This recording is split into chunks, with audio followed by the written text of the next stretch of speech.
So let's gossip about our friend, Simi. Okay. Because she's actually on this episode of the podcast. True. So talking about her, because we were talking to her, so it's not bad to gossip about her. Because it's all good stuff. Yeah. Remember when you thought Simi was an old person? Yeah, I thought she was an old woman. Turns out she is. She's older than me, so. How much older? Like 2 years. 2 years older? Yeah. And so... You'll find out in the episode why I thought she was an old person. I don't think it's really even that clear, but... What's the best thing about Simi? The best thing about Simi is... I already know the answer. She is so chill. That's wrong. That's false. What? Because I was going to say the best thing about Simi is she seems like she retained her childlike happiness as an adult. I guess I mean, like, so she does not chill. She does not chill. I'm trying to fight with you, and you're like, won't fight back. She doesn't get, like, stressed out about stuff. I mean, I'm sure she does, but I remember one time... Oh, I had to cancel. I was, like, experiencing vertigo. And I was laying on the floor in my room, and I was supposed to be taking pictures of her. So I texted her, and I'm like, Simi, I can't stand up. And she was like, that's totally fine. And then later that day, she said in her past life, not as, like, not reincarnation, but, like, before she became more chill, she was like, that would have stressed her out because her schedule would have been, like, altered and she wouldn't have known how to handle it. And now she's like, this is great. I can hang out with my son and, like, go to the park and, like, nothing seems to really, like, she has a good perspective. It doesn't faze her like it used to. Mm-hmm. But we didn't even really know her back when she was fazed by things like that. True. Which is cool. Yeah, that's true. Because she's had to tell us that. Yeah. Maybe she's lying and she's just right. Yeah, she's always been like super awesome.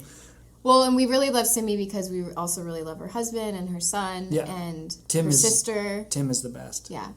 So shout out to Tim specifically. Adam loves Tim. I like his manliness. Mm-hmm. That's weird. Great. Yeah. That's good.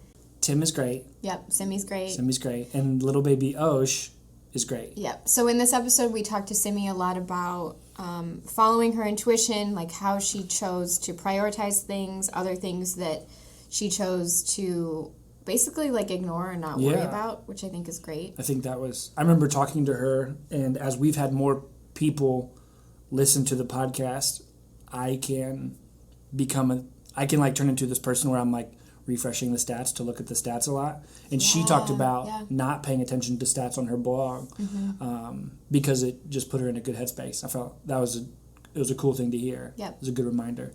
Yep, also, she talked about this is going to make this sound more racy than it is, but the part of her body where her intuition lives. Yes. She reveals that secret. Coming up next. Find out where on Simi's body her intuition is energized from, or I don't know. Who even knows? That's so weird. It's really funny when you listen to the episode. Yeah. So just keep listening. Simi's amazing. If you don't already know her, you're going to want to get to know her. She's a health coach, and she speaks and writes and has a blog. Trying to think what else. She does workshops around Columbus and kind of all over the place. She started to travel a little bit more now. Yeah. We're just happy to have met her back before she was famous. Exactly. Keep on listening.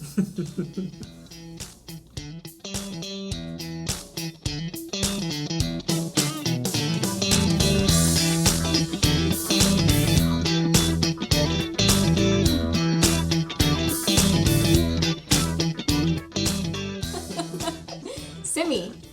Hi. Tell us about what you do. I'm a health coach, and I coach women to eat, move, and live more intuitively. I like it. How different was that when you first started? Like, would you have given us a different elevator pitch? Definitely. What would you have said? I probably wouldn't have had an elevator pitch, Got first it. of all. You would just say, I'm a health coach. Yeah, I would have said I'm a health coach, and I'll work with anyone who wants to work with me. That's probably what the pitch would have been. I understand. When you first start, you're like, I will take any client. Totally. Yeah. The only thing I knew for sure when I started was that I really only wanted to work with women. Yeah. So my ideal client when I started was a woman who wanted to work with me, I guess. Yeah. And at that time, I was coaching women around more of what I had traditionally thought of health coaches to be. So I had a lot of clients who wanted to lose weight and were trying to eat like quote unquote healthier, and I was helping them do that, but trying to do it in a way where I was encouraging them to listen to their bodies, and that evolved into more of the intuitive eating business that I have now. Got it. That's really cool. I remember when you first started to, and I think this is true of a lot of different brands, but you don't even know visually what your stuff should look like, or you haven't had that client that isn't a great fit. Like, not that they're bad clients, but just, okay, this isn't my ideal client. And I think that shapes so much of the decisions you make for the first 2 years. Yeah. You know? Truth. Yeah, you don't know who you're not for. Yeah. That's really men. cool. Simi knew. Yeah. Not trying to have. I knew clients. I wasn't for men. True. Which Not is for men. right. Which is fine. Yeah. That's okay. So yeah, when Adam and I were first talking, we were thinking through, we want to talk to people who have been in business for themselves for 2 years or more because of some of those transitions and shifts that happen throughout the first 2 years, because that is like, I think until you've experienced it, you don't realize like how those first 2 years are so like unique and different. How has, like, when you first transitioned into becoming full-time health coach, what It was kind of started like a blog. Yeah. Right. So True. I mean, that's very different. Yeah. And you just were doing stuff. Yeah. When you did the blog, did you know you wanted to do health coaching? Not full time. I did not know that I was going to make a career transition. You were going through it at the time, right? Like, so yeah. Okay. I would say I was like exploring interests. So we decided to, Tim, my husband and I decided to start a blog together because we both felt like we don't really have hobbies. We need hobbies. We need something to do. So we decided to create the blog together. Yeah. And at the time, I had also started going to IIN, which is where I got certified to become a health coach. And so we decided that we could just use this blog as a space to share about things that we were interested in. So I could share recipes or, you know, write about healthy living topics, and he could write about composting and urban gardening and things that were interesting to him. And that's when we first met you guys, because Tim emailed Allie to design our original blog, which we called The Micro Harvest. I'm laughing because my favorite story ever is how when Tim, Simi's husband, emailed me, I thought they were like old people, which isn't, okay, this was like Did he? 5 years ago. Yeah. Was it? Well, It was before Maybe, the Wonder Jam yeah. was like an official. Like 4 or 5 years? Totally. yeah, 4 or 5 years Yeah. ago. I don't know. It was from the way maybe he wrote the email that I thought, like, maybe they're in their, like, 50s and they want to start a blog. And so I remember, like, showing up at your house to do, like, a consult. And It was being definitely like, a conversation for "Oh, you're us my of age." like, Allie, should you be going over to this random house in German Village alone? These old know? people. Yeah, like is this safe? Are we being wise? You know, like- Totally. And I don't know. I like still laugh about that because now that I think back on it though, like that's not old. And I think when you're like in your early 20s, Totally. like, you know what I mean? So I always laugh about that because yeah. anyone who's listening, Simi's not old. Yeah. So I mean, 50 definitely isn't old, but at the time it was like 25 years older than what we right. were. yeah, exactly. Yeah. Exactly. That's so cool. So when you started the blog, You were going through coaching at the time, like you Yep. were in it, or you were in school. Yep. to become a coach. And then when did how many articles did you write versus Tim write? On your blog. Well, we were probably blogging 4 to 5 days a week. Yeah. And I was probably writing every blog post except maybe one every 2 months. So what percentage is that? So- a lot. So there's a lot of, and then you switched over to your own website, that's just simibotic.com. Yep. And so all of Tim's writing is gone. Gone. Like the internet lost Yeah. Tim's voice. a couple articles. It lost so many. Yeah. It lost so many articles Yeah. Like 6 about or so.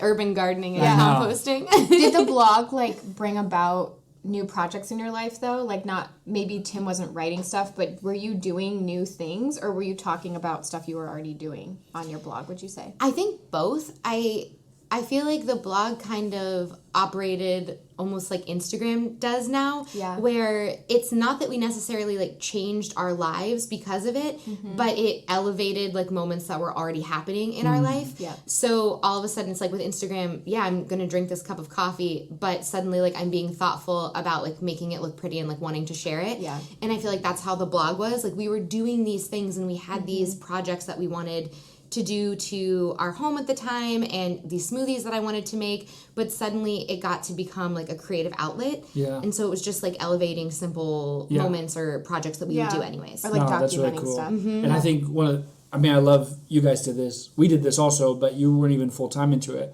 But you guys threw a launch party for your blog that you just started, which I think is so fun. So fun.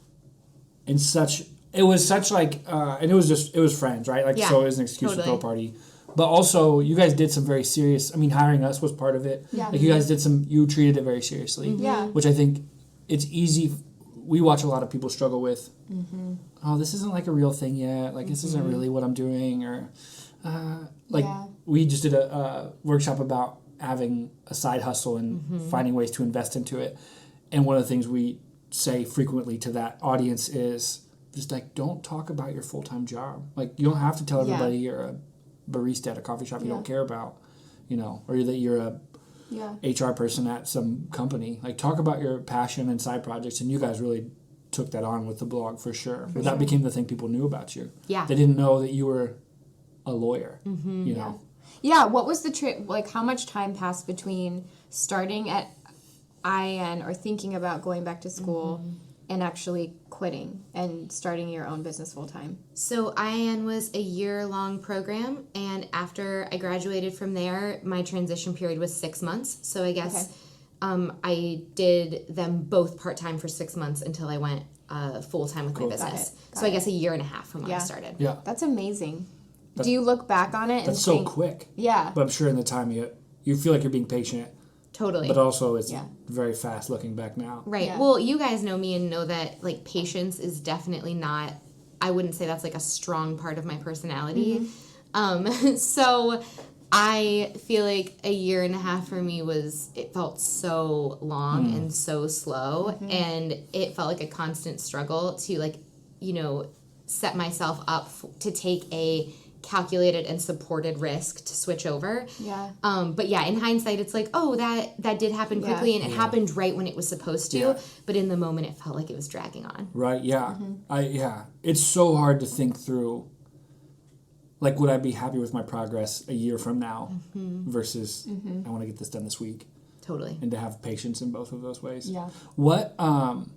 So one of the things I want to talk about, so as we've had invited people to be on, there's always kind of like a word or a phrase or a concept that sticks in my head about them that makes them interesting and unique. And part of mine for you is intuition, and because that's a big part. It's a big part of how you live life, but it's also a big part of how you coach people, right? So it's not like you're coaching somebody or something. You're also living those things out.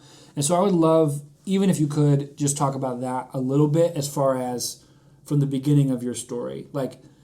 That's something that you've nurtured. That wasn't something that came naturally to you in your first career, for sure, right? So talk about how that played a role and how you kind of cultivated that. Sure. So my first career when I was practicing law, it's not like I had always wanted to be an attorney or had like tapped into that voice inside of me that said like, you're meant to be an attorney, go after this dream. It was just sort of a series of decisions that happened from a place of not really knowing what I wanted. So doing this thing that I felt like, okay, I can check boxes and I can be successful and I'm good at school and this is something that I can do. And then I worked with my first health coach, and I had struggled with a lot of food stuff before then. I had struggled with disordered eating and really poor body image. And honestly, like when I worked with my first health coach, I didn't trust myself at all. I didn't trust myself around food. I didn't trust myself in my life. And I definitely wasn't making decisions in my life from a place of trusting myself about what was right for me.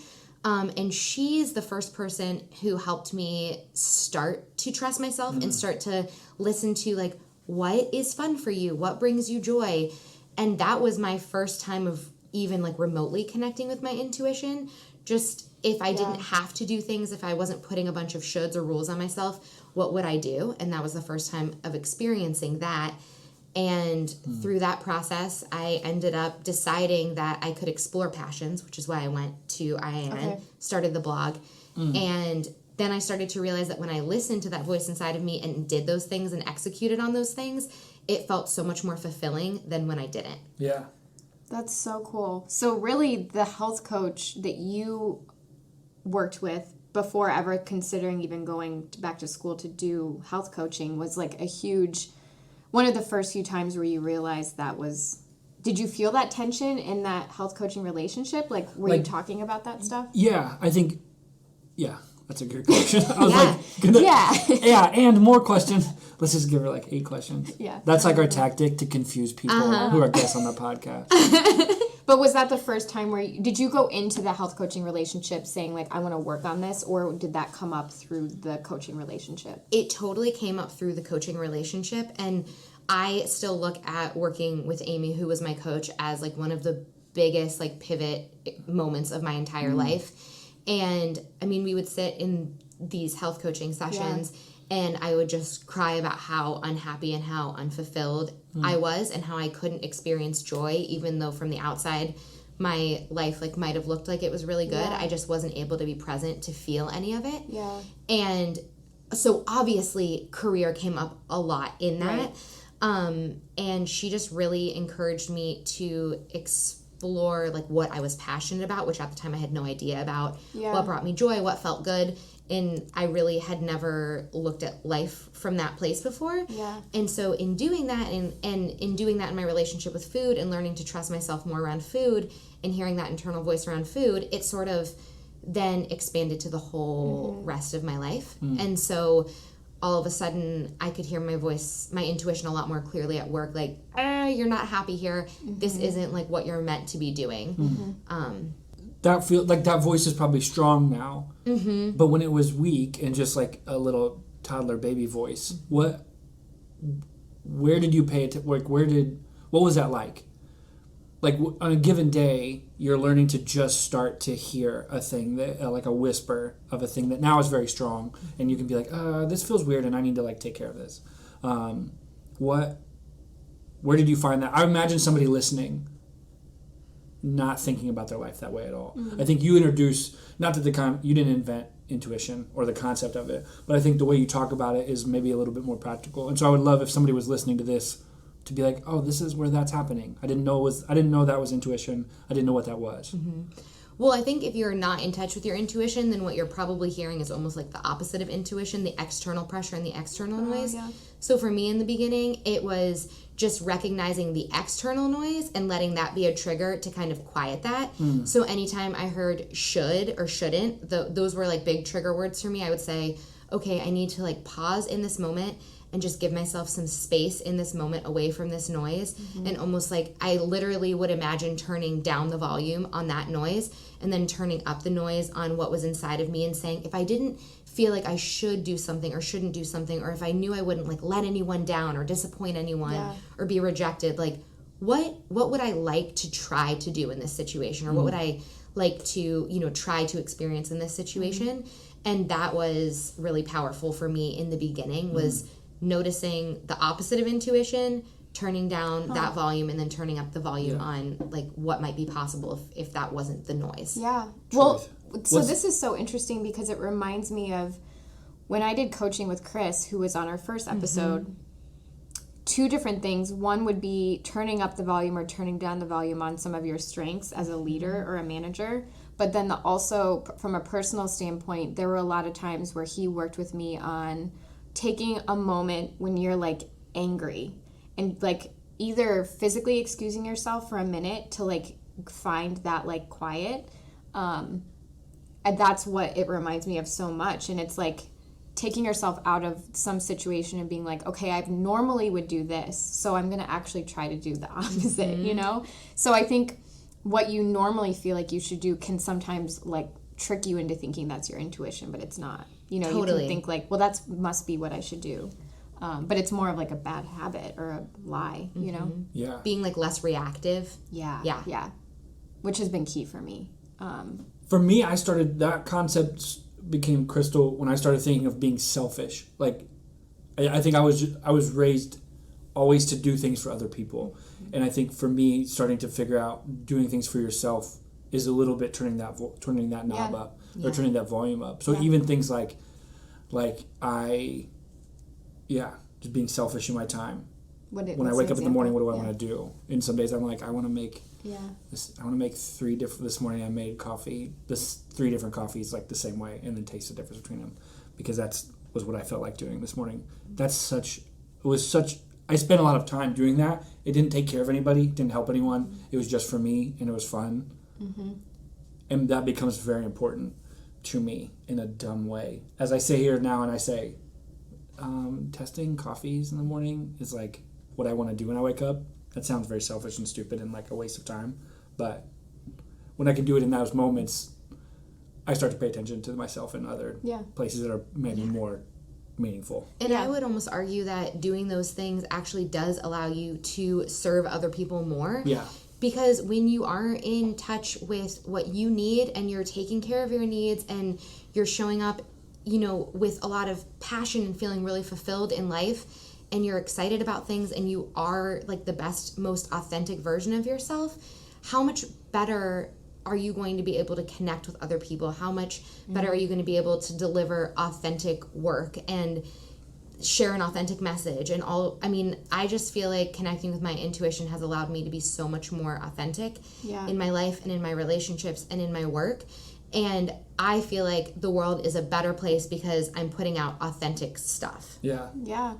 What are ways in which you said yes or no based on like trusting your intuition the first 2 years? Like, were there things that you put in place that helped your workflow, or was there like family work balance, that type of stuff? Like, based on your intuition and hearing it more, what were those different differentiators, and like when you took something on or when you said no to something else? Yeah, so a big thing I say no to is looking at Google Analytics, which is something that Tim looks at for my website, and I politely ask him not to tell me what he sees, because I want to make sure that I'm sharing things that feel authentic to me, and I don't want to feel driven to create content that is determined by like what is the most popular post that I'm putting out, or what gets the most hits, or how should I say this in a way to get more views, or whatever it might be.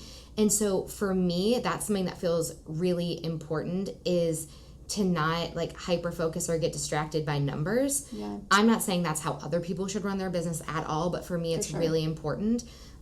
Especially because I know for a fact that when I put out authentic stuff, who knows, maybe only 2 people read that blog post, but then I will get emails from those 2 people who say like, I feel like you could read my mind. I feel like you were in my head, and that was like such a real thing that you shared. Yeah. And so I would rather have like authentic quality than a lot of quantity. Right. Mm-hmm. And so no to Google Analytics, and yes to just writing in a really real way that is my own voice. Yeah. And that's been something that has been like a good yes/no for me. Yeah. That's so like working with clients, I think of some of the clients we're helping them think through their marketing, is turning off Google Analytics is one of the first things. When we first started helping people with websites, we're like, oh, let's look at analytics and then go from there. But in reality, people make the best stuff. Rarely does it come from that place. Mm-hmm. Rarely is it from like, oh, because right now, if you paid attention to that, you would just be writing articles that were like best summer bikini body building tips for my body type. Like you would be writing that stupid article that there's 8,000 of on the internet. Yeah. Because that works for things. Yeah. But we find now where people just having a goal of like getting stuff done. Mm-hmm. So saying, this is a marketing campaign, we're going to work on it, pull it off. We can pay attention to some numbers, but we don't need to pay attention to all the numbers, because you just need to start building up a habit of getting things done and moving forward, which you and Tim, but you've done a really good job of keep moving things forward. You've persistently put out blog posts and emails and been able to do all of those things that people struggle with. They just seem to find a hard time making time for that stuff, and you've been able to do that well. Well, I think it's also like checking in with what feels like restrictive and what feels expansive. And I know, like, just talking about like me versus Tim, numbers feel really expansive for Tim. Like, he's very empowered by numbers. So for him to read Google Analytics, like, that's very motivating and encouraging for him. For me, that feels restrictive. Like, I do not want to be like restricted by like the numbers. And so I think that's another thing where it's like approaching your business intuitively. Like, you have to feel out what feels right for you and what feels encouraging and what feels motivating. And it might not necessarily be the same as someone whose business you really respect or someone who you really look up to, because we're all encouraged and motivated by different things. Yeah. What are ways in which you felt, like, what alerts you to a restrictive feeling? Like, when do you know this feels restrictive? Is it like you don't feel motivation, inspiration? Are you like do you get, what's it called? Where Sweaty? you can't... Do you get sweaty? Do you get, what's it called? Where Gassy. you, like, can't, right? Writer's block. Right. I get You were gassy. thinking more physical. Maybe physical. How do you know that feels restrictive? It gives me like a pit in my stomach and I can feel my chest get really tight. And it's that feeling of panic where I feel like I need to start like pushing really hard and I need to make a really specific outcome happen. Got it. And it feels like icky. Yeah.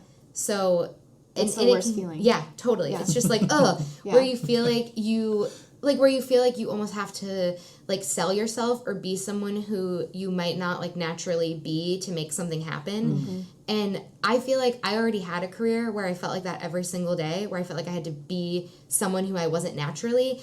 And if I'm going to be someone who I'm not naturally, I'm going to go work for a company who's going to give me a steady paycheck and benefits and like vacation time. Yeah. Like, Not I'm not going to do yourself. that in my own work, right? Yeah. Like, if I'm going to take all the risks that being an entrepreneur entails, like, I'm going to do it in a way that's just me. Yeah. And then that will be whatever it is. But if I want to feel icky, like, I'll go work a job that I'm not happy in. Yeah, right. Yeah. And that Forget stuff the doesn't, stability. Yeah, totally. But that's, Yeah. I mean, that's those, that stuff has to come easy, Yeah. especially if you're doing all of it yourself, right? Like, you are the finance department of your own business. And Totally. so that's it. Maybe Tim helps on that part, but And things definitely don't necessarily... I've had things that haven't been quote-unquote successful or, like, haven't made me money that I've put out there, or, you know, things that I guess people would look at and be like, well, that bombed. really? But for me, What? Adam looks Like, I don't know. I mean, things that maybe haven't, like, sold as well as I would have, like, Oh, anticipated. gotcha. Do you know what I mean? Yeah. Where I might have had, like, a really big vision for something and then, like, something much smaller happened. Okay. But I thought you were talking about like something you did that just was like crickets, and I just can't imagine that happening. But, like, there have been things, you know, where I'll think, like, oh my gosh, this might look a certain way and then it doesn't look that way. But I feel like if I am being authentic and if I am going with what feels like very real, then even however it ends up is like what I'm meant to experience. yeah. And then I can even feel good in that. Yeah. For sure. What during the first 2 years? What were some of the things what are some of the hurdles you bumped into? You didn't know you were going to bump into. You're like, okay, I've started doing this full time. Here we go. Like, where I always, because I think in those first in the beginning you don't know where the rails are and you bump into them. What were some of those for you? I think in the beginning it was really hard for me to talk about what I was doing because, I mean, now health coaching is becoming more like mainstream. But I mean, even just 2.5 years ago when I started doing this business full time, like, it was not mainstream. And it was really hard for me to articulate it. And so that was a big thing that I ran up against, was just how do I articulate what I'm doing? Also, in the beginning, how do I articulate what I'm doing when I don't even have a clear vision, a very like clear focused vision for what this business is and who it's for? And so that was really hard. Like, now it's much easier for me to talk about because I know the women that I'm here to serve and I have a much clearer vision for my business. But that was really, really hard to articulate in the beginning. Yeah. I also feel like it was hard to know, like, what was the right amount to invest in my business and what were investments that were going to be beneficial and long term, knowing that maybe next month I won't make any money. Like, I really have no idea. Yeah. And so I think that was hard in the beginning, figuring out how to invest in growth without over investing in a way that like was financially dangerous. Yeah, right. Yeah. I think so many people who are in a small business are like, if you explain to them they could make $1 million if they spent $100,000, they'd be like, but I don't have $100,000. Right. Like, I'm not that type of business. What are some of the places for you? Were you underinvested, not knowing, or overinvested?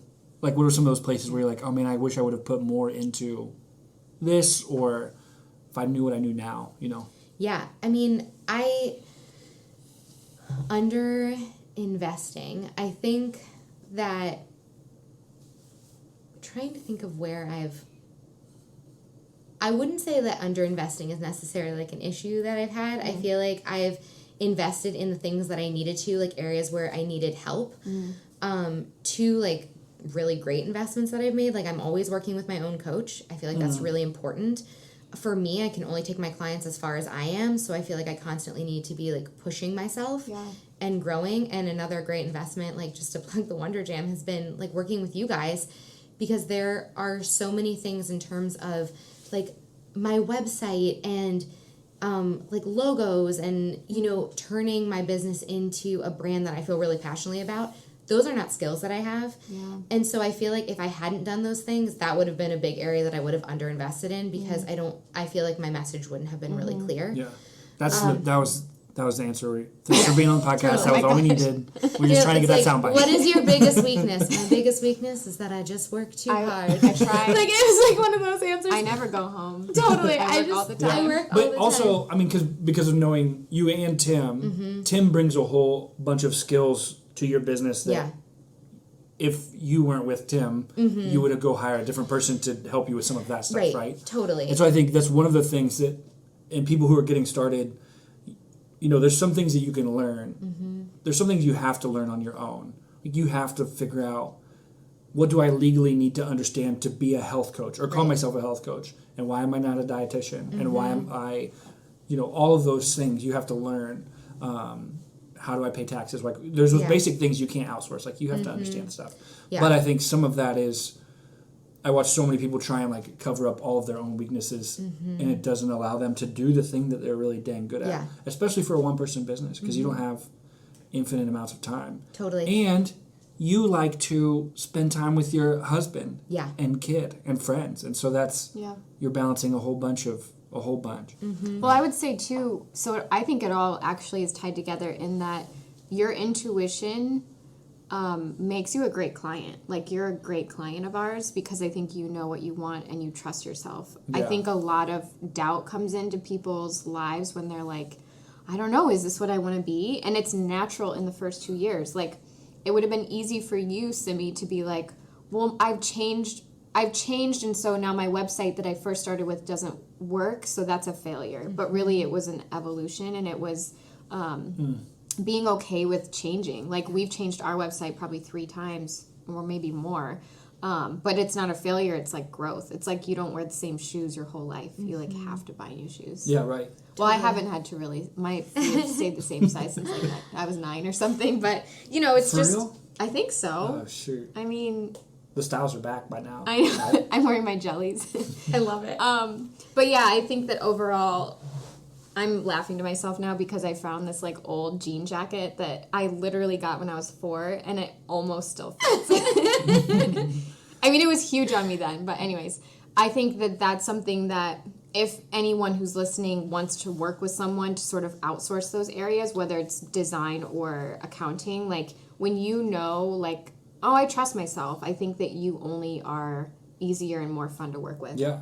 One of my coaching clients right now is a social person who doesn't get to spend enough time with people, and then starts to really doubt. Like a social, like like it's like me, right? It's like me when I'm like media. Locked in a building when I'm trying to learn to code and needs to connect with people. Like I need more people in my life, and he is that same way, and he's like. Right now he's like living in the cave, and he struggles so much with that to the point where in the work that we do for him, he doesn't trust himself. Like he's living in this world that he feels doesn't. Off. Yeah, he feels very off, and I'm like, you need to get out. He was hiring us to do a lot of marketing stuff for him, and I was like, you need to go visit the like, you go talk to people. You're good at this. It's like you're wired up for this. Yeah. And you're trying to outsource the part of you that you miss doing. Yeah. You know? Yeah, you just get, I mean, that's true of, like, how much are you sleeping? Like, are you refueling? Are Get you clogged up, kind of, yeah. Oh, for sure. Constipated emotionally. Yeah. Or energy. Yeah. I also feel like you guys mentioned, like, trust and investment, and I feel like when I think about people who I, like, ask for help from, I ask for help from people who I trust. And it's like when we redid my website, I didn't like get a quote from you and then like shop around. Not that there's anything wrong with shopping around, but I know that I trust you guys with taking care of me and my business, and I know you have my best interest at heart. So either I'm going to work with you right now because I have the finances, or I'm going to wait until I have the finances to work with you. And so I feel like when I ask for help, I think about it also as investing in people who I trust and who I know like are going to take care of me. And that's really fun. Like when you have your own business and it's just you, like it can be lonely. And so getting to ask for help from other people is a way to feel collaborative. It's a way to feel part of a team. And I feel like I get a lot of joy from that. Yeah. And so even like when I think about the biggest investments that I've made in my business, I've known the people that I've wanted to make those investments with.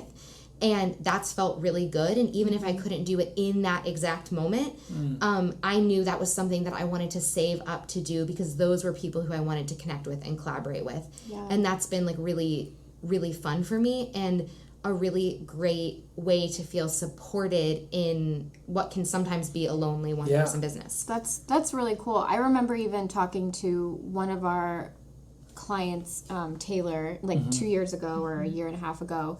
And I remember it was like our intro call to see if like, you know, we're on the same page as far as what she was looking for. And I think she was asking questions about like what makes us different or how do we find out like if someone's a good fit. And I said, honestly, I want to be able to like go out for drinks with our clients. Like I want to hang out with them more. And I just like drinking. That's what I like doing. Like, I just like to go to drinks with anybody. Like, can you please go with me? Yeah. No, but I think overall it's like you want to be, you're spending time with them. It's not like you are sending your marketing person over to work with your vendors. You know, it's like much more about, well, if I'm going to spend time with someone, I might as well love it. Totally.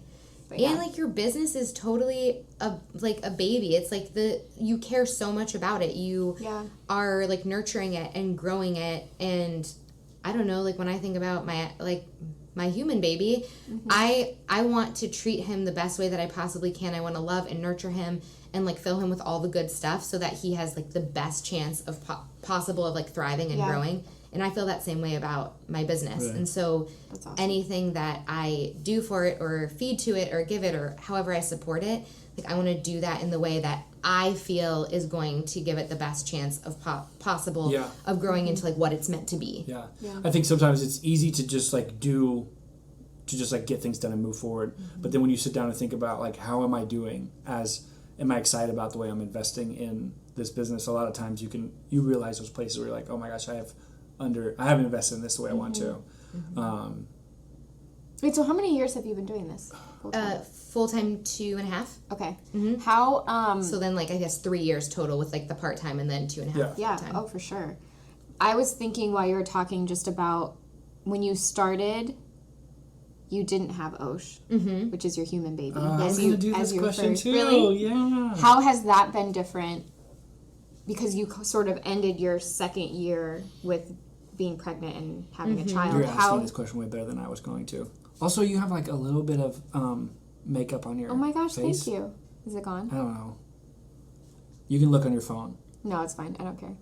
You don't care. This is like this is an inside joke between Allie and I. Is that we were in a photo shoot for like a whole day, and we got out, and she got to the car, looks at herself in the mirror, and is like, "Oh, I had light." She looked at me, and she was pissed. She was like, She goes, "Has it been like this all day?" I was like, "Oh yeah, I like was gonna." You were talking to the client, so I didn't say anything, and she was like, "You ever in all of life always tell me." Always. Totally. Always, But right? you know how, like, if you eat something for breakfast, like, let's say I had a green smoothie or something, or, like, a blueberry smoothie at breakfast, And then all of a sudden it's 4 o'clock and I look in the mirror and I've got like blueberry seeds in my teeth. Oh, yeah. And I realize how many people have I talked to today and That none didn't of them say have said anything. Yeah. That was like 10 hours ago. I just think like that's rude. Yeah. It is. It is. I was But so mad at him. So, yeah. I will like tell strangers though, Yeah. and I think sometimes they think I'm rude, and I'm like, listen, I'm just You're trying gonna to be help you thankful. out. Yeah. Right. No, Oh, I have appreciate so many the times I'm like, cheese in you the have beard. lipstick on your teeth. People are like, you still have food in your beard. Yeah. I'm like, thank you. Yeah. I appreciate I get that I have food on my face, like on my cheek a lot. I'm like, that's a mole. Oh my gosh. It happens all the time. They're like, you got something on your cheek. Wait. I'm like, yeah, a mole. You guys, this is my worst Yeah, nightmare. can you wipe it off? When I take people's pictures, I don't edit anything on their face because I imagine me one time being like, oh yeah, and I like got those zits off your face, and they're like, those are like permanent parts of my. I just get this fear that they're gonna be Totally. like, I don't look like myself. And then you see them in real life, and they're like, oh my gosh. Yeah. Well, if Don't my take a mascara is photo. probably smeared, but I don't really care. I get my photos back from you. I look like Michael Jackson. Yeah, it's just like very something does not look there's the no same. like differentiation. You look great. Yeah. So how did that change you as a business owner? How did that change? We're talking about having a child. Moles, no. How has your mole changed you as a business owner? Well, I don't notice it. It's where I that's get all where of my strength. that's where my intuition lives. It's not my heart or my brain. It's my mole. Oh my gosh. That's like No. Samson had his Yeah. Samson. With the hair. Yeah, it was like all in his hair, and then he cut his hair, and he wasn't strong anymore. What a crazy story. That's a wild story. Yeah. Better never get this mole removed. Who knows? Don't ever. My business is gonna tank as soon as it disappears. That'd be funny. No, I was talking about the human Yes. baby. I feel like it's well, for one, before I had Osh, I really did not feel limited in terms of time at all. I felt more flexible, I guess I would say. Like I didn't have to think about, okay, if I say yes to this, do I have childcare at that time? Just like very practical flexibility, that's changed. So with that, I've had to be more thoughtful about what I say yes and no to, which I probably should have been doing anyways before. So I feel like that's a good thing. This isn't like, oh, you only have to be thoughtful when you're a parent. Yeah. Not that at all. It really just pushed me to do something that was good for me anyways. So less time flexibility. Sometimes I'll have an urge to do something, like to write about something, but he's awake and we're hanging out, and so I choose in that moment not to act on that impulse to write and rather to be present with him. And so I've had to get really good about like jotting down notes in my iPhone or in a notepad so that either once he goes to sleep at night or, you know, when I do have allotted work time, that I can try to revisit that idea and explore it more if it feels good in that moment. So just getting more creative about when inspiration hits, like capturing that inspiration so that I can act upon it in a moment like where I have time. Or where I have space, and also remembering that it's a choice to be present with him, and it's not like as if my creativity or my work is being stolen from me, that like I just have to keep reminding myself like this is a choice that I'm like lucky enough to be making. So that hard? Is it we work with a lot of moms and new moms who, and I would say entrepreneurial new moms who balancing that becomes a big challenge. It's very difficult navigating all of that stuff. What's that been like for you? Because you're also interacting with a lot of entrepreneurial moms as well. You talk about it a little bit differently than it seems like a lot of people do. It's been incredibly fulfilling for me. I am a person who really like thrives and feeds off of connection, and I know we've talked about this a little bit before, just not when we're not on the podcast, but I'm surprised at how surprised I am that I love being a mom. Yeah. Because I didn't know how I would feel about it, and I love it. And it feels like now I'm like, of course I love it. I love connecting with people. And so hanging out with him is just the most awesome connection ever. So I feel very fulfilled when I'm with him and very satisfied, and like there's nowhere else that I need or want to be. And that's the same feeling that I get also when I'm at work, when I'm connecting with clients, when I'm like writing or sharing about something, thinking about connecting with people through that work. So it's literally just like a series of connections. It just depends on who I'm connecting with, like whether it's a client or whether it's Osh. Osh pays worse. Yeah. He Right. doesn't pay. He's yet to pay one of his invoices. I'm gonna have to talk to him about that when I get home. But I mean, I love it, and I feel like when I'm with him, I know that I'm meant to be his mom. And so any opportunity that I choose to say no to be able to nurture that relationship, I'm confident that that's something I'm meant to say no to. Yeah. And you're not trading like, oh, I'm not connecting with this person to get coffee for nothing. I'm going to connect with my son. Totally. Or my client or something. Yeah. And something that's really, that I wanted when I was pregnant, that I deeply desired, is for him to see me doing this business and to see me doing this work and to see me following my passion and trusting my intuition enough to like say yes to this business. And I really wanted him to be a part of it in any ways that he could. Yeah. And so on days where I'm with him, like if someone wants to get coffee, I'll say like, I'm happy to grab coffee with you. I'm with Osh that day, like he'll have to come with us. So either it's like a yes to both of us or like I totally understand if it's a no. Yeah. And so I think just knowing that he is part of my vision for this business and that he's an extension of myself and a way for me to express like myself even more in this world. And so the more that he gets to be a part of it in whatever ways obviously that are appropriate, like maybe not on client calls, but like other areas of the business, it's appropriate to have him with me, that it's really cool and special for me to make this business look a way that reflects who I am as a person in this phase of my life. And just as it has evolved over these last 3 years, it will continue to evolve like as I do as well. Yeah, and as he grows up or, you know, all of that. I think that that's been something that I love seeing in my mom now, even. Like, she went to IIN like you, and I always, like, the thought that, like, when I'm in my 50s or 60s, I could be like, oh, this is, like, a new thing is, like, exciting. And I'm sure Osh was going to, like, love seeing that, which is wonderful. I have a question, though. Who isn't willing to get coffee with you if Osh is there? Yeah, I was just going to say, like, can you fight just that drop person. off Osh during those times? Like, we will Osh is, like, one volunteer. of our favorite children ever. He's amazing. We worked with podcast producer Michael, helped record a video for you that's on your website now. And we just kept going back through footage that Osh was in, like just in our office It's as so a great. team. Totally. It's like that's like what we do. Yep. Like we don't have to like scroll through Instagram anymore. We We have our own video Just watch your footage. private videos. You know what's funny, though, is the sound was... I mean, obviously the sound was recording, but we didn't use it. So it's, like, hilarious conversations and, like, your dogs. And, like, it's so different when you put, like, music. You're like, oh, this is so great. You're like, look how peaceful and quiet your house is.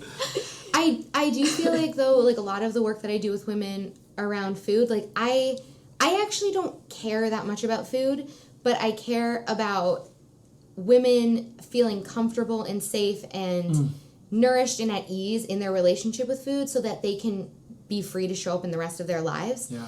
And so showing like the time that I spend with my friends and with my family and living my life and doing things that are really important to me, I consider that to be like an extension of the work that I do, because it is like why I do the work that I do, so that people can be free to show up in their life, whatever their life looks like. Yeah. And I work with a ton of people whose lives do not look like mine, like who are not moms. I don't feel like, oh, I can only work with moms. That's the only person who I can connect with right now. Like I want to connect with women who want to connect with their own lives. And so when I have Osh be a part of it, it's just me showing like how I'm connecting with my life right now, and that's what my life just happens to look like. Yeah.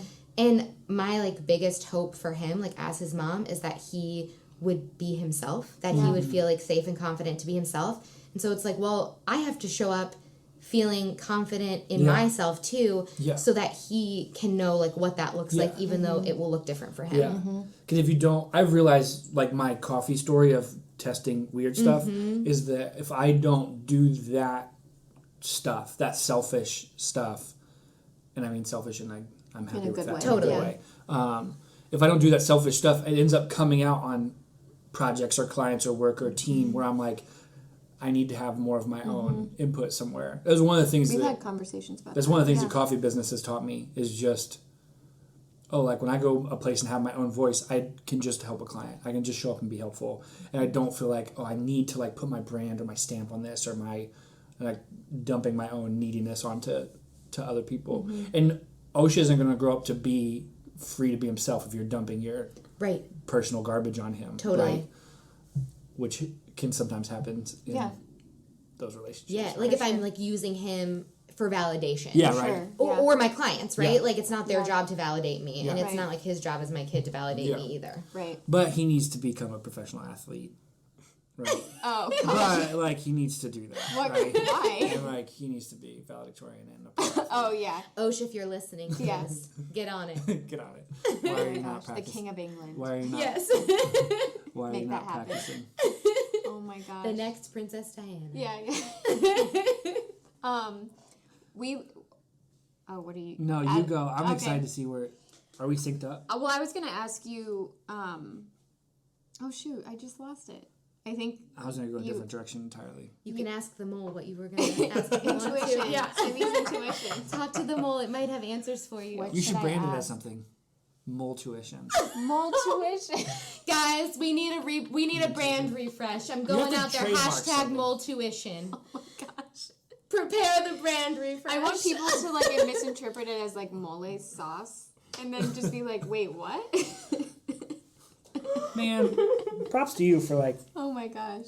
I have sauce on the brain. We're currently photographing a cookbook of sauces, so I'm like, sauce. It's actually What were you gonna ask? Because I just that blanked. was good. Oh no. Well, so I was gonna go more like. No, I'm not gonna do it. What? What are you doing? So, what does your work consist of now? Like, what are you spending time doing in your work time?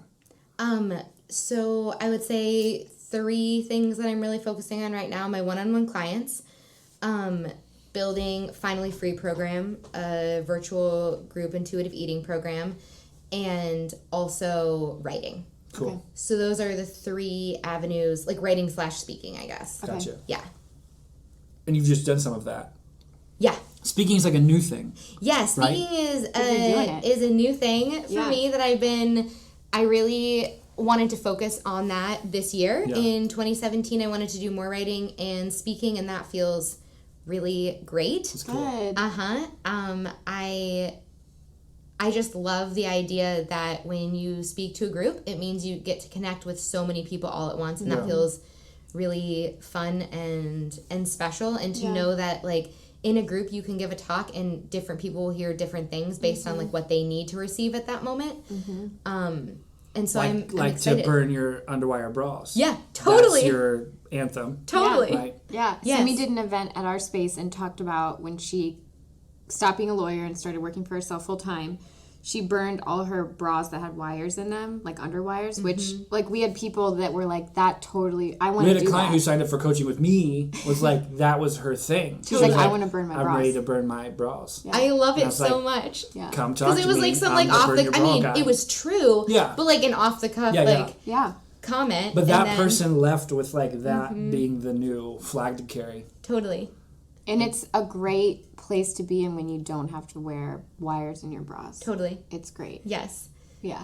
It's such a good Adam like place to and be. Adam like kind of got rid of all of his like nice like suits and stuff. Oh yeah, like Yeah. business. Yeah, clothes. totally. Like Yeah. ties and stuff Yeah. like that. It's such a good Yeah. feeling. Until I get invited to one, and I'm like, oh, it has to or buy I one. like- Right? That's why I hung on to one black and one gray suit from the law firm Yeah. because I don't foresee a need to wear a suit in the future. But if I do, I'd rather not have to go out and buy one just for whole like a one. 1 hour thing. Yeah, Yeah. yeah, exactly. You Let could just us be know like, I have when my that wedding happens, dress still. you know. I'm Totally. dressed up. Are you cool if I wear this ball gown? No Yeah. problem. Rent the runway. It's fine. Ball gown with a blazer? Is that business? What are the business professionals wearing these days? What's trending? I don't know. I'll look on Pinterest. That's really cool. So as far as your schedule goes, how have you found? Like I know a couple years ago or a year ago, you were doing a lot of writing on Mondays or something like that. How has that shifted in just certain days you're with Osh, some days you're with clients? How does that all play out? So I'm like work days are Monday, Tuesday, and Wednesday. Okay. Monday and Tuesday mornings, I have a few hours blocked off in the morning that are for writing. Okay. And then Monday afternoon, Tuesday afternoon, and Wednesday I'm with clients. Okay. Thursday are finally free days, so I have meetings with Paige on those days, and Osh is part of those meetings. So I either wear him while we talk and we're like Skyping, or he might be down for a nap, whatever it needs to be, but he is like part of those finally free meetings, because that's something that is really fun for Paige and I to think about. This is something that like our families can be included in, and it's an easy way to make him part of that. And then I'm with Osh all days, like Thursday and Friday, doing those things. And also now that I'm working on a book that I'm working on, I need larger chunks of time. I'm not someone who can sit down typically and just start writing right away. I need an hour to just sort of be like really frustrated and like wrestle with that blank screen like blinking at me before things start flowing. So that's something that Tim's been really supportive of. So maybe it's like a Saturday afternoon or, you know, a Thursday night or whatever it might be, time where he and Osh are hanging out and I have that like large chunk of time to write. Okay. That's really cool. No, that's really cool. Yeah, especially to know that about like how you write, or Adam, I know you like have specific, like you work well at like a coffee shop even, like writing and just sort of having that energy around him. Where I can lock myself in like a dungeon and design and look up and realize it's been like 5 days. Well, it's so good to learn those things about yourself, because I didn't even realize that was true about myself until I had Osh. Because before, like if I sat down to write and it wasn't flowing, I would just be like, whatever, I'll put this away and I'll do it another time. And maybe, like you were saying, like I could have all Monday to write. But then with Osh, I would try and write in like little pockets of time, and it was so discouraging and like nothing was coming out. It just felt like I was hitting my head up against a wall. And then as I started to look back over like past times where I had been really successful in writing like big things, I realized that that was something that I needed. And so then it was just being intentional about carving out that time. And since I've started to do that, I can like feel a lot more successful in my writing, because I'm giving myself like what I need to be successful. There was I'm blanking on the name. This is dumb of me, but the author of The Alchemist did an interview where I heard him talking about that, where he would write until, he said, I procrastinate all day long until I feel like a complete and utter failure. And then that shame causes me to go write. And That's he's so funny. You know, he's pumped out, you know, he sold like 1 billion copies as one of the best best-selling books ever. And he continues to write. He's prolific, but he's like, I need that, you know. He was over failure. I need that like puttering around all day to get to the place where I'm like, all right, I need to write something. And it's a consistent thing versus like, I'm gonna put myself in a hole and do all of this in one day. I'm gonna write the book in 1 day or 2 days. Or knowing about yourself, like, can you ignore other things? Can you sit down and write or create while you know there are emails pouring in? Some people I feel like have to sort of get through that like mindless, tedious work to like create space. This is how you and I are very different. Is like once I open my email inbox, I am done. Like that, I'm with you my on that. day is like my day is for other Dictated, people.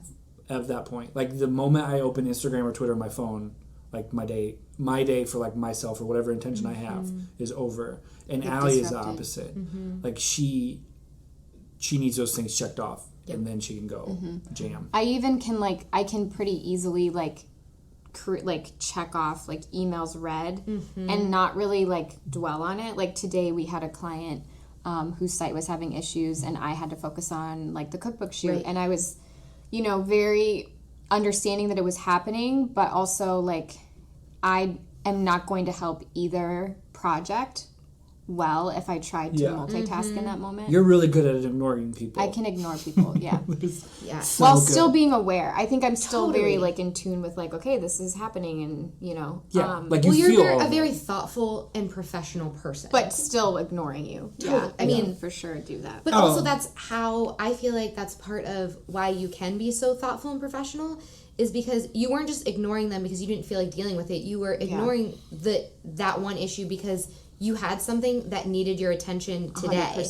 like that you were committed to. But I think one of Allie's superpowers is focus. Is her ability to focus is crazy, but it's like if she's really focused, then she's not like paying attention to another thing. My friend David, who is on our podcast, emailed me like 2 ideas and then texted me something, and like 4 days later I was like, hey, I just got into like the bare minimum of my email where I was only responding to things that were important, and he was like, I totally get it. Yeah. You know, like I couldn't give that my attention to even give a thoughtful response. And I think in those moments, if I didn't pause like a couple days to respond, I probably would say yes to more stuff, because I'd just be like, oh yeah, that sounds good, let's do it. Totally. But because I took 4 days, I was like, here's what I think for price on this, and here are my thoughts on this kind of collaboration, and even if it means there's a little bit of radio silence. But yeah. Yeah, and I mean, I feel like silence is a good thing, because like we were saying at the beginning of this conversation, it helps you to not be reactive. It's good to take a step back. Like, we don't have to be so reactive. Yes. And I feel like it almost feels like there's pressure to be that way. Like, it's what we should do. Mm-hmm. But again, like, quieting that should and saying, like, what do I really need to do to be my most, like, authentic, thoughtful self in this moment? And I feel like for most people, that typically is a little bit of space. A little bit of space. We always say we're not in the business of saving lives. Yeah. So I don't have to, like, perform emergency heart surgery on you. You don't need me to be, like, that quick. Totally. You know? And when you're not reactive, you give the people who you're not reactive to permission to also not be reactive. For sure. In their own life. And if that's upsetting to someone, then that's something they have to examine in themselves. Yes. 100% agree. We're going to put that at the footer of our email. Yeah. If my like not instant reaction is upsetting to you, you need to examine yourself. Also, have we mentioned that Adam does coaching? Yeah. So click here. He can help you through this.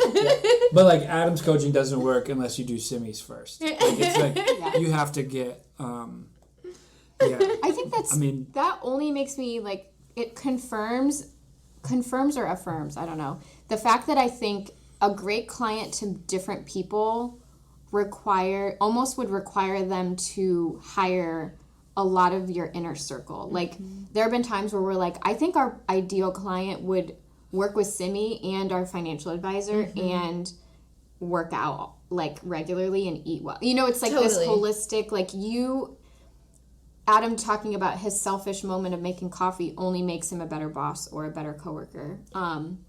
And that's true of like many different areas of your business or your life. And so we joke about it where we're like, we should be like, yeah, go work with Simi first, and then Mike, and then us, and then it'll be like great. But you can't force people into that. They have to be ready and open. For some reason, when you just said that, like the thing about Adam making coffee this morning, I just thought in my mind, like, and also we're not machines, right? Like, we have to live life. Like, we have to do things that might not technically look like it's feeding directly into our business. Like, we're just not work machines. We have to be human beings. Totally, right? Yeah. And so that stuff is so important, to take moments just to be like a human, or to allow yourself to not respond to something because you don't want to be like a total stress case, to say no to things that allow you to say yes to something that like might not be work related at all. Yeah. Exactly. I mean, even like intuition isn't even a thing for a machine. It's programmed, and intuition is a word that we use to describe feelings that we can't explain a lot where they come from. We understand like there's some relationship between a subconscious and a conscious, and then there's some intuition is like the gap, the language between the two, but it doesn't come across as a straight one-to-one language. Totally. Like, it's not binary. It's very like, you feel like you're going to throw up. So that means your subconscious is trying to communicate to you. Totally. And so it just doesn't work that way at all. And I would say, this is like really kind of random but kind of connected. I think when used well, social media can be a great reminder for other people that we are human if you use it in a healthy way. Like, creating work and sharing it, or like showing photos from your moments over the weekend, I've always said humanizes all the people in your life professionally. So someone's on vacation, when they're like, I can't get to that, you're like, your vacation looks great and I can't wait to talk to you when you get back. Totally. I remember, Simi, you've talked about how you felt like since having Osh, that's a part of your life and you share that more, and you would believe that some people unfollowed you. For sure. Because Osh is too cute and they have an ugly kid. And so it makes they can't even accept it. They cannot that might have been the direct. cuteness. That might not have been the reason, but that's not interesting to them. Yep. Right. And so I think there's part of, because I watch clients go through the opposite thing that you just said, Allie, where they're like, I need to be like something. Right. So they don't share their real life there. Exactly. And anyone who follows them doesn't get to know them. Yep. They just get They to feel know. more alone, probably. Yeah, they're like pretending to be a human. Right. I remember that, I think it might have been Katie. She asked me once if I worry that people, like, if people won't want to work with me, if maybe they think like that, you know, my life isn't what they want their life to look like. As if like working with me is going to somehow, you know, make their life like exactly like mine. Yeah. And Do they get fuller hair? Right. You know? My hair is so large and in charge, but they're gonna accidentally get this like weird like mole intuition on their face. But I assure you that working with me does not make that happen. Yes. But I feel like what I want my clients to have is like a life that is their own. Like I'm living my life and I want to inspire other people to live their most authentic life, not my most authentic life. Yeah. And I feel like that is something that's like so important to remember on social media. So important. And I relate because I say that about design all the time, where I'm like, I am not an artist like presenting my oil painting to you that you have to hang on your wall and look at every day. This is all, we can change anything. This isn't the thing that I'm going to have to live with. Like, I am designing for you. Yep. And so in a way, like, there's this thing where people are like, oh yeah, I can tell like you made that. I don't want it to all, I'm not forcing like a client to be like, this is what I wanted to make, you know, or this is like the way I think it should be. Yeah. Can we do 3 like quicker questions and then we can wrap up? Cool. Is that good? Yes. Is that okay? Producer Michael, are you excited. okay? Good. Let's do one as a coach. First couple of years working on things. What did you learn? I imagine there's a bunch of people listening who are kind of would think about doing coaching, whether that's business or health or life or whatever. But coaching is a part of what they do. What are some things that you learned that helped you be a better coach? Like, oh, it's important to prepare for things this way, or run a meeting like this, or always be conscious of these type of things. Like, what are some of those things that helped you develop the skill? And then the second question is going to be about writing. So Okay, that cool. stuff. Biggest thing would be ask more questions, give less advice. I feel like that is the biggest, if I'm giving advice about coaching, it's give less advice, ask more questions, because what I have learned is that when I'm curious with a client about what they want to be experiencing, sometimes like their idea of success is different than what my idea of success would be if I put mine on them. Yeah. And so, they're not going to feel good if they get like my successful outcome at the end. They have to get their successful outcome at the end. So ask more questions, give less advice, because people know what they need deep down inside. It's just about helping them tap into it. Feel safe to share it. Totally, rather than putting yours on them. My first coaching client, who was TRNA, who's a photographer, who's a friend of ours, who's hiring us again, which is good that I didn't ruin that. But I just lectured. Like, I got on the phone and just talked for like 90 minutes straight. And I remember getting off of that being like, I think I said all the right stuff, but that feels weird. Yeah. Like, that felt odd. Totally. And I'm tired. Like, because that's a long time to talk. My vocal cords are tired. Yep. Yeah. And so that was definitely listening and being like, I'm going to have, now working with people, if I can have 2 or 3 really good questions that we can get into together, that's it. That's that's like 2 hours and Totally. it's easy. I feel like good coaching is really like turning up the volume on that person's voice. Yeah. Not like turning down their volume so you can turn up your Right, own. yeah. So I can That's be like, look how smart I am. so Okay, so that's brilliant. That's good for just even management or Life. like listening. When we started to do that, even with our interns and thinking through like, how can we help align whatever work they're doing here with the work that they would like to be doing, that they started producing amazing stuff. Yep. I don't know if you can hear that. There's a forklift going on, backing up evidently somewhere in the parking lot. The other question would be about writing. So you talked a little bit about you need the hour. Like, is there any other, for someone who's sitting around being like, I want to start writing more, I wish I was writing more, whether that's blog posts, emails, books, whatever. What are some of those like practices, habits, things that you learned to get better at or improve the craft? I think for me, it was the realization for me personally that all that I have are my own experiences and what those experiences have taught me. So rather than telling someone else, again, like what they should do, to share from like my authentic experiential place, like what that was for me, and then the lesson that I learned, and then share that lesson in a way where it's like, if this lesson feels valuable to you, like you can take it and apply it to your life also. Yeah. If it doesn't, like you don't have to. Yeah. Rather than, trying to put things on other people. And the more that I write from what is true for me, the more that I can write. Yeah. Yeah. Truth. I do. Mike Albert, who's a financial coach who we work with, he did coaching with me, and all of his stuff that he wanted to do was a lot more writing, but he always got stuck on just couldn't produce it.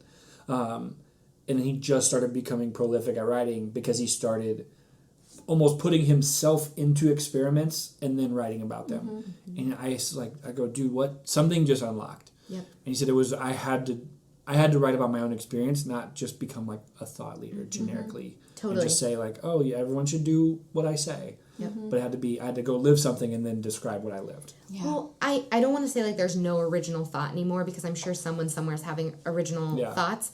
But I mean, most anything you can Google or like read about, like an actual, if you're looking to learn more about something, like it's probably out there in one form or another.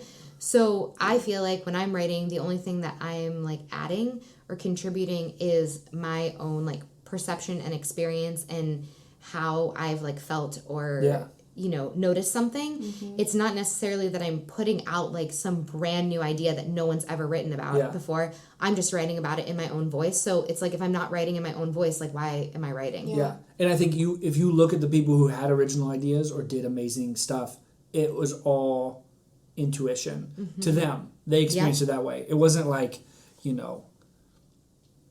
Steve Jobs didn't set out to do what he ended up doing. Right. He followed his gut through a bunch of random stuff. Totally. And landed There's where no he landed. plan. Yeah. And if following the plan, you won't do it. Right. You for sure won't do it. Yep. That's it. Following plan, burn the bra, covered. Burn your bra, trust your moles. Do it. Just do it. Trust your moles. Did you have a third question? It was stupid. It was about celebrities, and that's normally a topic of conversation that the three of us like to have together. But I don't really know any questions to ask to help us dive into that road. Is there anyone, crush when you were like Celebrity crush? 14? Oh my gosh, Leonardo DiCaprio. Oh, Okay. yeah, same. Good? Right? He was on the Nickelodeon Kids' Choice Awards. He got nominated. This year? No. Sorry. I was like, oh my god, I missed it. He got nominated during Titanic. My Google alerts aren't working. This was before, like, you could Google stuff. Uh-huh. And I recorded it, and I would just play it on the little TV and just pause his face. Oh my god, that's so cute. That was like a poster. That is Because you so couldn't just... But it was cute. just like a screenshot of him in Titanic.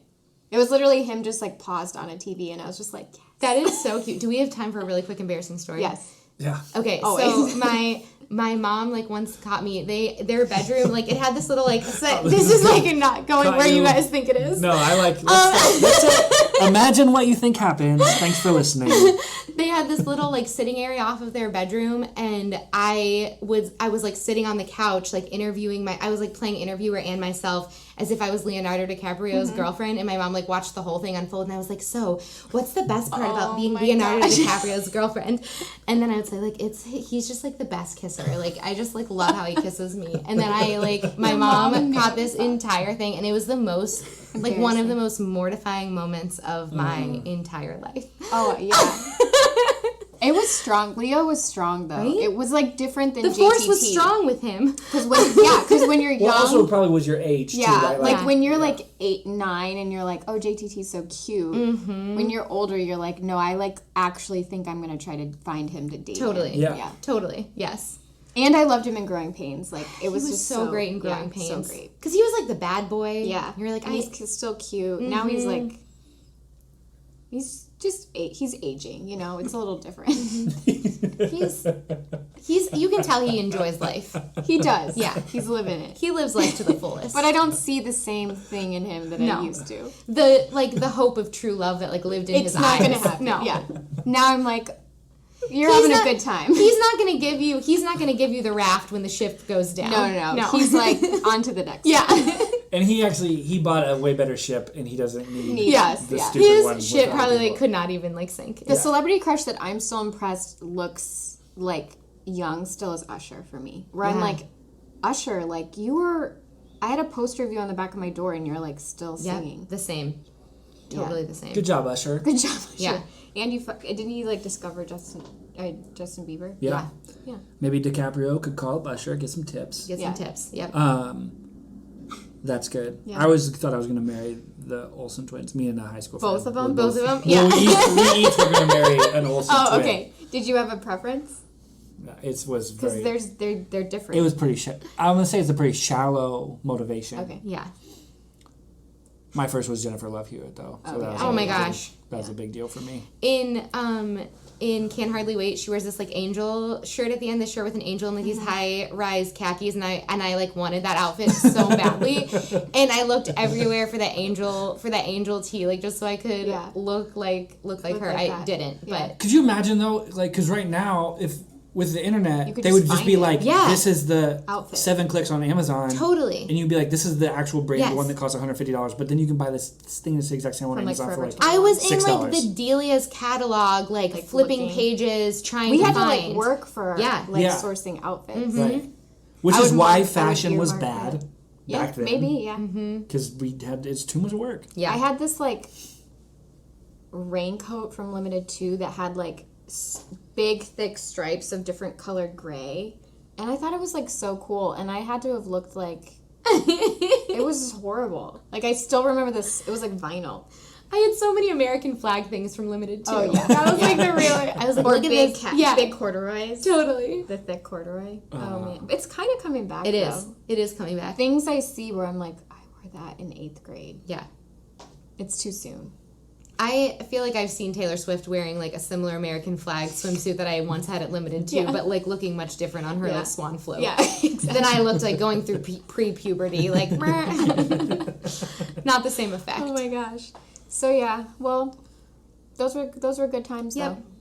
We're kind of going back to that, like trying not to be on our phones as much. Like this past weekend, Adam and I just like sat outside like all weekend. And Yeah. we're, like, Oh, that's It's so this nice. new trending topic. It's called like not sitting being on outside. the internet. Yep. It's called fresh air. It was weird, and so our skin, it just Changed like, color. it was like a detox you can buy for $150. You you just sit outside. Yeah. It's this thing where you It's so sit. great. It's so great. We went to a concert, and it was nobody was on their phones like the whole time, and the visuals were amazing.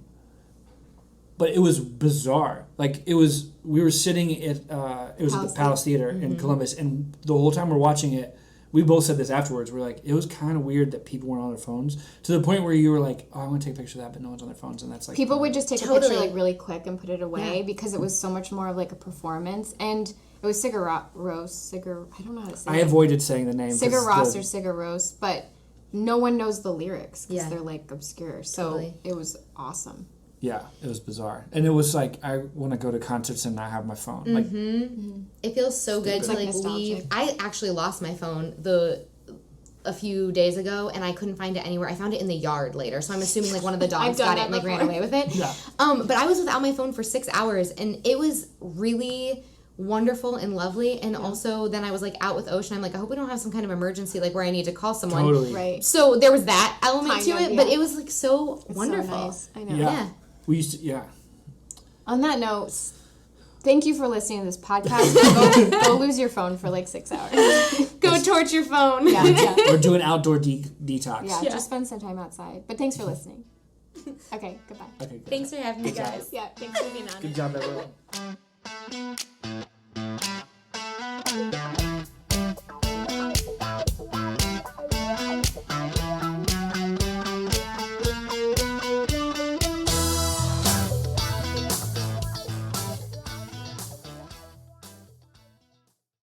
It's not my heart or my brain, it's my mole.